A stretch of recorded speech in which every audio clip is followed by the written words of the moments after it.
Welcome to California Edition. I'm Brad Pomerance. I'm glad you're with us. We are joined by Judy Chu. Ms. Chu is a member of the United States Congress, and I want to speak with you about a dark part of American history, and that deals with an act that was passed in 1882 called the Chinese Exclusion Act. I knew a bit about it, but you've taught me more. Yes, the Chinese Exclusion Act was passed in 1882 by Congress, and it greatly restricted all ability for Chinese Americans to have any kinds of rights in this country. The right to become a naturalized citizen, to vote, to immigrate, even the right to have a writ of habeas corpus if they're imprisoned, if they're wrongfully imprisoned, they could not petition to get out. And the irony behind this act, in so many ways, the West became what it is today because of the hard work of Chinese immigrants. I mean, we think about the railroads, we think about so much of California history, and it is tied up in Chinese immigration. So very true. The Transcontinental Railroad was built by them.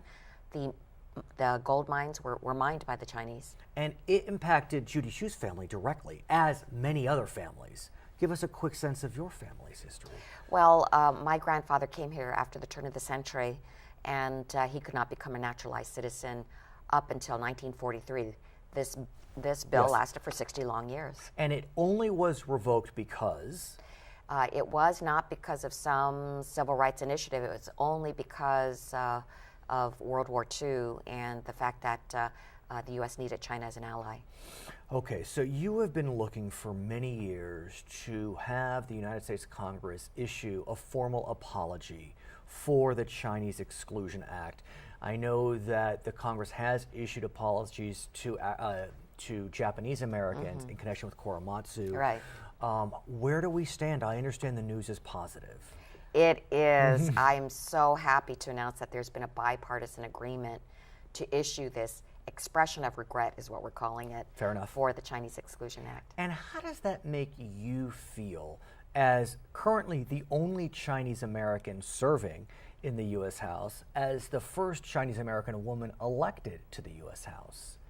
I am so gratified, and I was just overwhelmed with the positive response from other Congress members who said, yes, we have to do something about this. And why is this important? Other than the obvious, why is it important to do this so many years later?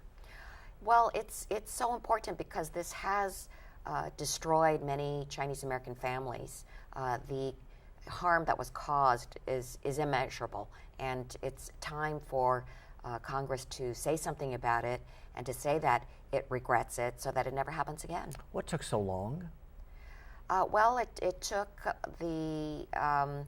for the will of the Chinese American community to come forth, and it took someone like me to get elected too. Fair enough. So all the factors had to come together. Well, we congratulate you, and look, I'm a nonpartisan, I try to be nonpartisan in what I do, but I think it's wonderful that the Chinese American community is receiving the apology that it deserves. I do want to shift gears, if I may, and talk about the student debt crisis.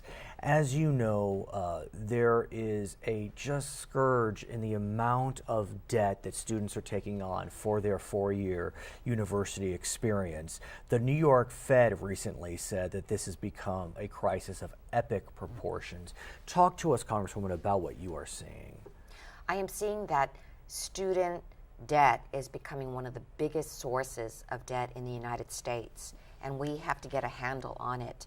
We have to keep the interest rates low, and we especially have to do that because higher education is the way to achieve the American dream.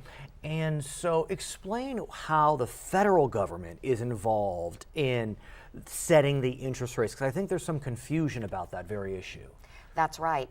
The federal government, of course, controls the interest rate for federal loans. Right. And in 2007, there was a very historic bill that committed to making the rate for student loans 3.4%. which is doable. It's still a challenge for many. Yes. But as we know, that bill had a sunset clause. Yes. And so there has been tremendous contention between, this has become partisan. There may have been bipartisan agreement on the issue of the Chinese Exclusion Act, but as it relates to student loans, there is a lot of consternation about whether the sunset should be allowed to pass. Where do we stand? Well, the sunset is occurring in July, and if there's not a reauthorization of this bill, then the student loan rate will double from 3.4 to 6.8%. And so how will that impact students immediately? Explain the process. Well, I can just imagine them opening their bill and seeing this increase in their rates. They're already scraping by on nothing, probably eating ramen every night, and yet this would be ultimately a $1,000 tax increase for students. It would seem that an issue as basic as student loans should have bipartisan support. Education is such a priority in this nation, but it has become bottled up in the discussion surrounding the deficit because, I mean, it would impact the deficit? Explain, would it? Well, any bill that you pass now has to be paid for from some other part of the budget. Right. And so the question is, where do you take from in order to pay for this student loan decrease? But if you're extending an existing program, do you need an offset? You still, according to the law, you still need an offset, yes. And so throughout this process, there have been attempts to find the offset as we described. On the Senate side, there has been an attempt to look at offsetting through certain pension contributions. Yes. On the House side, we've been looking at offsetting through elimination of preventative care. Yes, there was a bill that was in fact passed out by Republicans, but Democrats did not support it. And that is the offset was the removal of funding for preventive care, such as for breast cancer screenings and cervical cancer screenings. That was a non-starter, I presume, in the Senate. Yes, absolutely. So why is it, if I may ask you, Congresswoman, that it seems that issues relating to the health of women are constantly being injected into the political discussion this year? It's a little baffling. I mean, again, nonpartisan, but I'm trying to figure out what is it this year. We talked about contraception earlier in the year. Now somehow student loans are getting bottled up with breast cancer screenings. What are you seeing?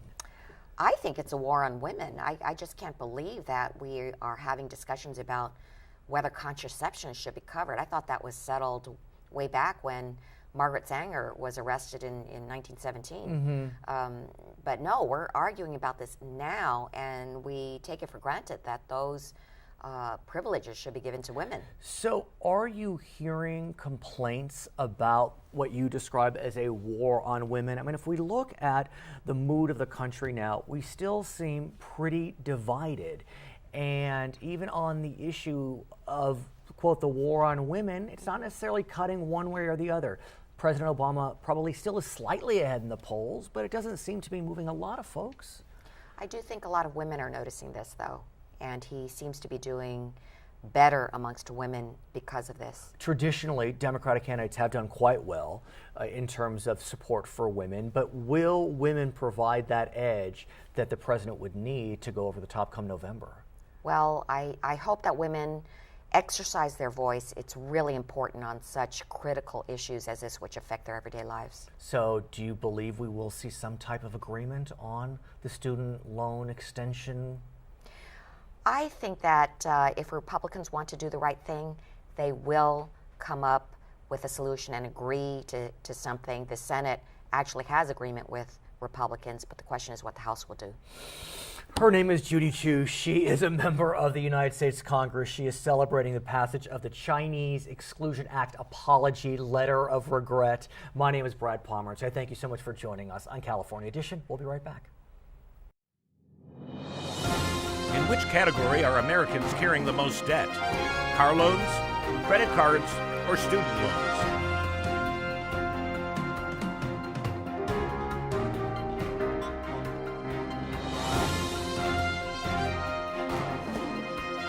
According to the New York Fed in 2012, the student loan debt load tops $870 billion. The debt load for autos hits $730 billion, and for credit cards comes in at $693 billion.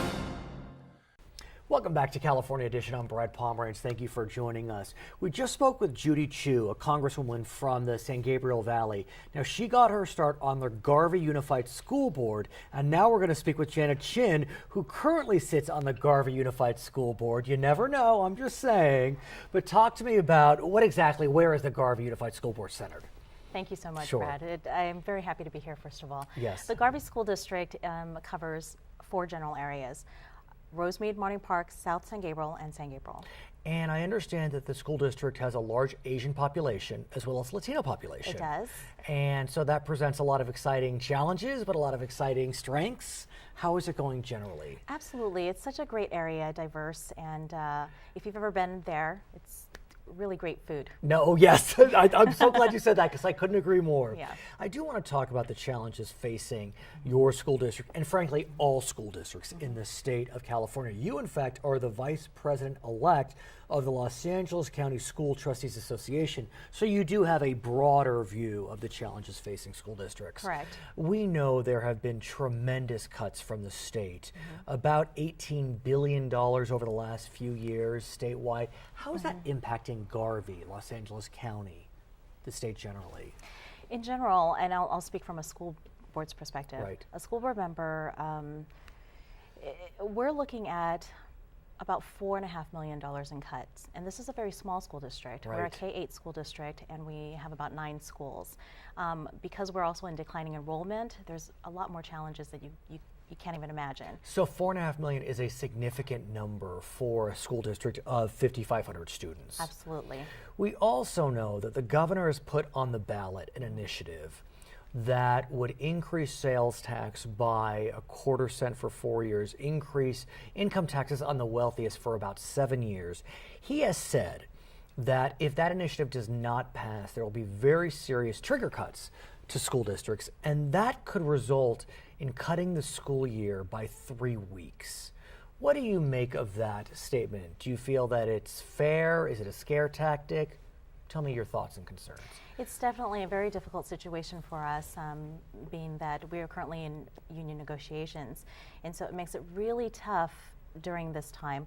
The triggers are going to make us have to furlough teachers. Right. Have you issued pink slips for this coming cycle? We have. Right. We have. And do you anticipate you're going to have to enforce those pink slips? Hard to say. It's hard to say.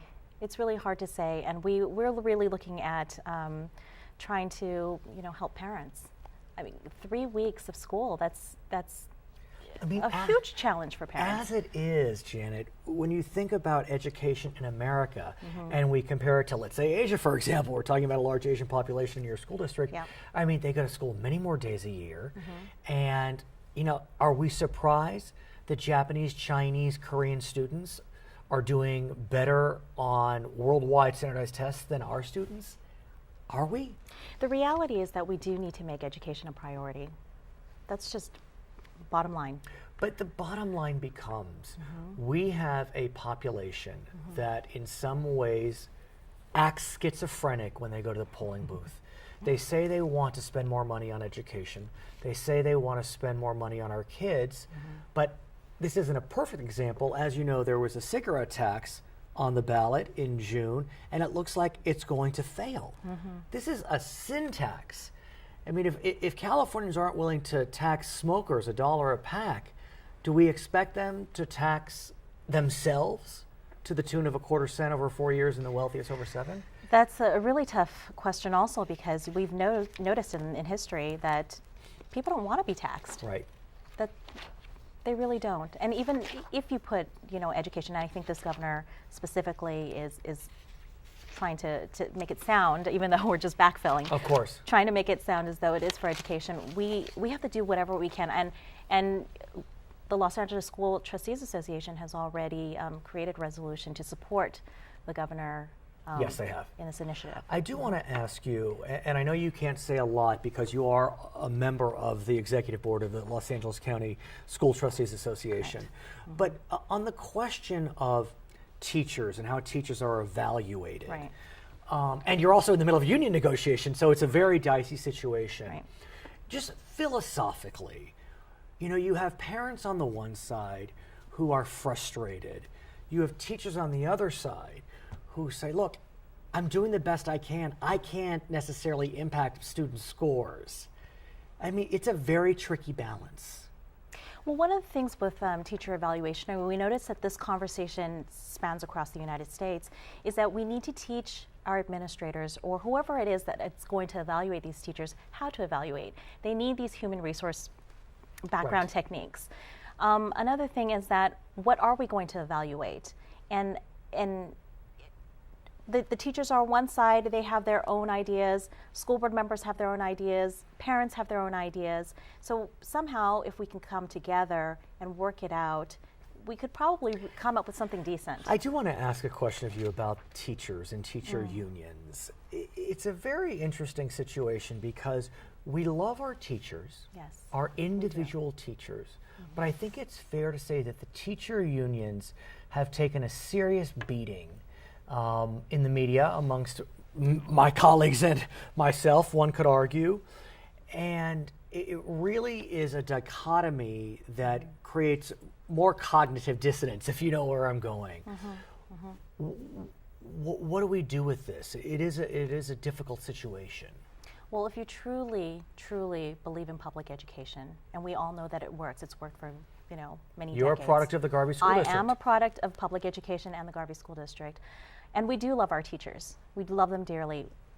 The structure in which they work, though, let's talk about seniority issues. Let's talk about some of the benefits that they do receive. It depends on the kind of contract that they currently have. Well, I mean, on seniority issues, there's a tremendous frustration. I believe, I don't know if it's statewide or it's negotiated, but a teacher can get tenure after 2 years. Is that a state law or is that district by district? That is the state law.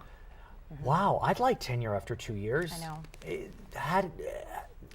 I'm rendered speechless.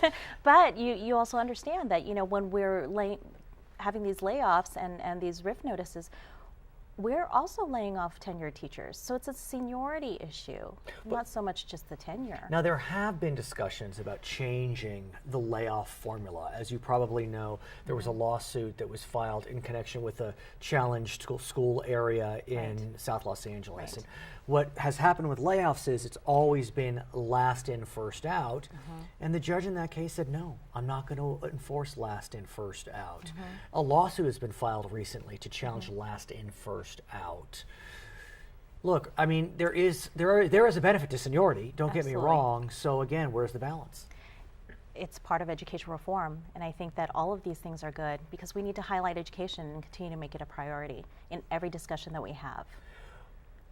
We're around the same age, I think. We have younger children. Yes. And we talk to parents, peers all the time, be it as a journalist, as a parent, as a school board, as a parent, and we hear the frustrations. It's palpable. In a lot of ways, we feel almost victimized by our time. And we don't know where to turn when it comes to public education. Many are opting out. Many are opting out. What would you say to those that are trying to decide if they're going to opt out and go private, go parochial, or stay within the public system? Well, with the state of the economy, it's very tough, especially I'll speak from my community's perspective. It's tough to get into private school right now. Just many parents just can't afford it. But I think parent involvement is really important. It's super key when you're talking about educating yourself as to how the process of education in America, how that all works out. In our final moments, I must congratulate you. I understand that you were recently named one of 5 nominees of the Young Elected Officials Network. We congratulate you. What an honor. you. 1-5 nationwide. Yes. I mean, that's huge. When we come back, I want to introduce you to the superintendent of the Duarte Unified School District, as well as a member of the City of Hope family. They are partnering in a public-private way. It's a very inspiring partnership. I'm Brad Pomerance. We'll be right back on California Edition. Which school district educates the most students? Chicago Public Schools, Los Angeles Unified School District, Miami-Dade County Public Schools, or the New York City Department of Education?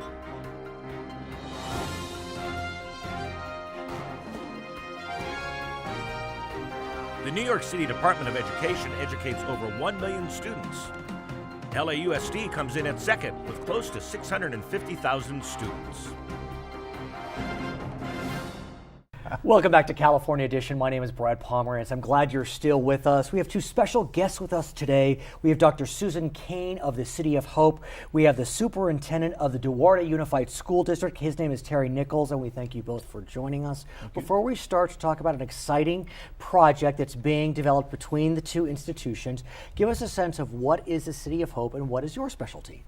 So City of Hope is it's a cancer institute designated by the National Cancer Institute as a comprehensive cancer center in Southern California, in Duarte. So we are primarily a cancer hospital and a research institute. We also have a graduate school. We got our PhD granting institution. And you focus yourself in your studies on breast cancer. That's correct. Now you, sir, are training the future doctors of America Absolutely. as the Superintendent of Duarte Unified. Tell us about Duarte. Duarte is 3,800 students enrolled, very diverse, 70% Hispanic Latino, 10% African American, somewhat reflective of the county demographics. We're right in the corner where 605 and 210 meet. So when you have that little backup in the morning, that's where we are. It's in the San Gabriel Valley. Absolutely. It's a beautiful community. And inside Duarte is City of Hope. That's correct. So not surprisingly, Dr. Kane, you chose in the last 5 or 6 years to look to partner with Duarte Unified. Tell us how this partnership grew. Exactly. Well, at the time, I was the Associate Director for Research at City of Hope. Got it. And really was very interested in doing more outreach, creating more of a pipeline of students, young people who are interested in research, potentially careers in biomedical research. And it's interesting you mentioned that because we know that those communities of color will often not produce as many research scientists, doctors as we would hope. Doesn't match the population trends. Exactly. This is a huge problem, and it's definitely a pipeline issue. These students just aren't aware of. I mean, this is an issue in the United States in general. Not just San Gabriel Valley. Right, and in getting young people interested in research. And young girls, if I may say. And young girls and women. I've been working for many years on some girl science programs as well.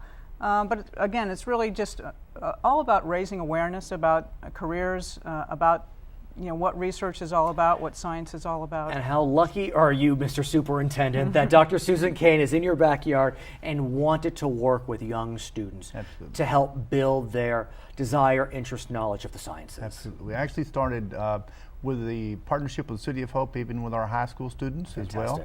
So from that, Dr. Kane and I had the opportunity when I was a high school principal to actually discuss, okay, how is it that we stimulate the excitement about? So we call it passion. How do you get the passion for a certain study? And so as we went about this, our kids and we came up with different ideas. And one way to do it is get a grant.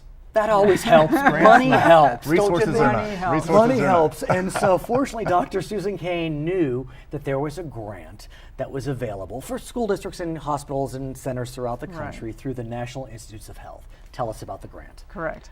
Well, I have to say the partnership, the fact that we had this partnership really helped us get this grant. It wouldn't, I don't think it would have happened. By the way. But tell us what it is. We did get the grant. So this is Can we talk about the grant now? We can talk about it. Yes, I know. You weren't supposed to tell anyone. I heard about it on our local NPR affiliate, but I guess by that time it was okay. That's right. But tell us about the grant. It's a 5-year grant, $1.3 million over that 5 years. That's huge. It's huge. We'll be able to do a lot with that with that money. So the program is there are multiple parts of it. Sort of the cornerstone is a high school research program where this summer we'll have 21 students coming into our community teaching lab at City of Hope. I mean, think about this. City of Hope, and I don't mean to be sycophant, but it is one of the best cancer institutes in the world. I mean, it's just a fact. And you're going to have 20 of your high school students marching into their lab. Absolutely. I just got chills thinking about it. I wish my kids lived in Duarte.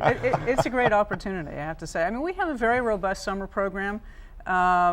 We have for many years. This will be more students than we've ever had from Duarte. It will be very focused, very supervised, very mentored. Do the kids know yet? If they've been Yes, selected, they they do. know. Yeah. How did you select? We went through a very, it was very rigorous Can imagine. selection process, but it's also in order to make sure that we represent our population as well, have the demographics of our school and our Sure. community, because this grant was the idea about underrepresented Right. populations. And so, but that works out very well for us. We're going into that, so we selected from what their passion, basically. What are you passionate about? What are you really, and so if a student's interested in this type of work, we're going to make this first group a very strong group. that So comes tell in. us what they'll be doing.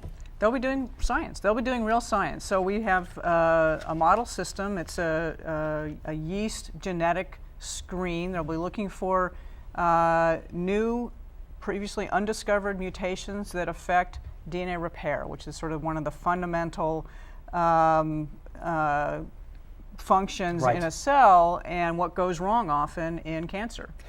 Could you imagine applying to college and you have on your application that you spent a summer at City of Hope?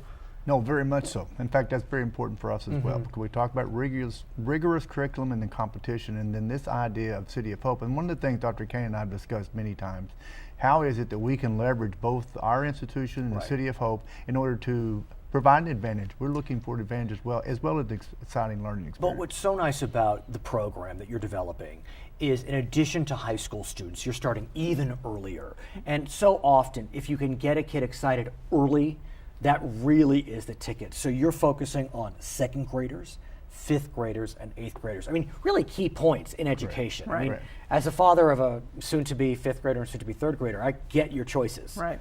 Exactly, and that was, came out of our discussions with the school district for sure in terms of what would be the best touch points. But the idea is, today's second grader will have had, we hope, 3 opportunities to interact with Right. us at City of Hope. By the time they get to high school, they're going to be, really excited about studying science and about coming into the science research So program. tell us what the second graders will do, the fifth graders will do, and the eighth graders will do. It's still a matter of discussion. Oh, because this is in the fall, correct? That's correct. Right. But I have to think that today's second graders were not the same second graders as I was. I mean, I didn't have the prowess with computer technology. I mean, same Right. intelligence, but just so much more advanced. And by the time you get to fifth and eighth grade, it's got to be. Well, you go back into the reason we talked about the touch points. Second grade is awareness. Fifth grade is somewhat of an application problem. Eighth grade goes back in exploration again. So those focus, and we can do that in multiple ways. So we're still determining that. What's interesting too is one of the goals of it's called the SEPA program, the Science Education Partnership Award Program, is you're looking to improve, I love these 3 words, life science literacy. What does that mean to you, to us? So this is part of the national program's focus. So we are one of several of these SEPA programs funded nationwide. One of the goals of that program is to increase science literacy in the country. So that just means, again, this awareness issue, being aware of what science is all about, the connection between science and health. Diabetes, obesity, things that we exactly can right. control. Very much so. Can't control cancer per se, but we can, Well, risk to some factors. extent, Yeah, but that's you know what right. I'm getting. I mean, it's knowledge is power, no doubt. Exactly. In our final moments, I just have to ask, how did you find out the good news? How did it happen?